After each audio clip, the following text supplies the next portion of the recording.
नमस्कार, मैं मंथन वंचित मिशन के मंच से आप सभी का स्वागत करता हूं। द्यायच्या कोणती साइन पोस्ट कंपनी 100 कोटीच्या जाहिराती दिल्या राऊत साहेब, तुमच्यावर फक्त 15 लाख रुपयाचा आरोप टाकून तुम्हाला जेलमध्ये टाकलं।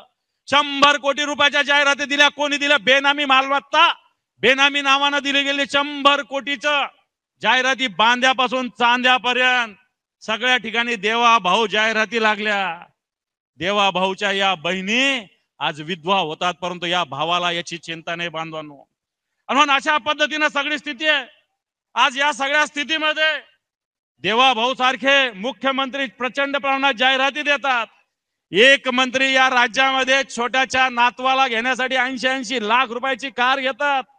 देवा भाऊ 100 कोटीच्या जाहिराती देतात आणि देवा भाऊ नंतर सांगतात की ओला दुष्काळ ही संकल्पनाच नाही। देवा भाऊचं हे पत्र आहे, काल उद्धवजी ठाकरे साहेबांनी सुद्धा दाखवलं, हे पत्र आहे देवा भाऊचं। हे काही जणांची अपेक्षा आहे की उद्धव ठाकरे पुढचा कार्यक्रम काय देणार। आणि आता कोण बोललं रे, उद्धव ठाकरे आणि राज ठाकरे एकत्र येणार का? अरे मग 5 जुलैला काय केलं होतं आम्ही? आणि तेव्हा मी बोललेलो आहे, आम्ही एकत्र आलोय ते एकत्र राहण्यासाठी। जिथे माझ्या मातृभाषेचा घात होत असेल तिथे मी मराठी माणसामध्ये फूट पडू देणार नाही। आणि मराठीवरती हिंदीची सक्ती मी आज जाहीरपणाने परत सांगतोय, आमचा हिंदीला विरोध नाही, पण आमच्यावरती सक्ती करायची नाही, हे सुद्धा तेवढंच महत्वाचं आहे। जी भाषावर प्रांतरचना झाली त्या प्रांतरचनेप्रमाणे प्रत्येक भाषेला एक प्रांत मिळाला। मग गुजराती लोकांना गुजरात मिळालं, बंगाली लोकांना बंगाल मिळालं, कानडी लोकांना कर्नाटक मिळाला, तमिळ सगळंच मिळालं, राजस्थान असेल, मध्य प्रदेश असेल, झारखंड असेल।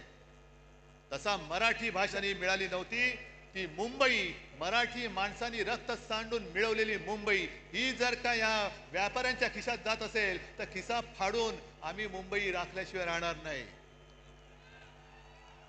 त्याच्यामुळे या ज्या काही कंड्या पिकवल्या जात आहेत, दसरा मेळाव्यात राज ठाकरे येणार का, उद्धव ठाकरे जाणार का? आणि इंदिरा गांधींनी आणीबाणी लादली होती, अनेक जण तुरुंगात गेले होते।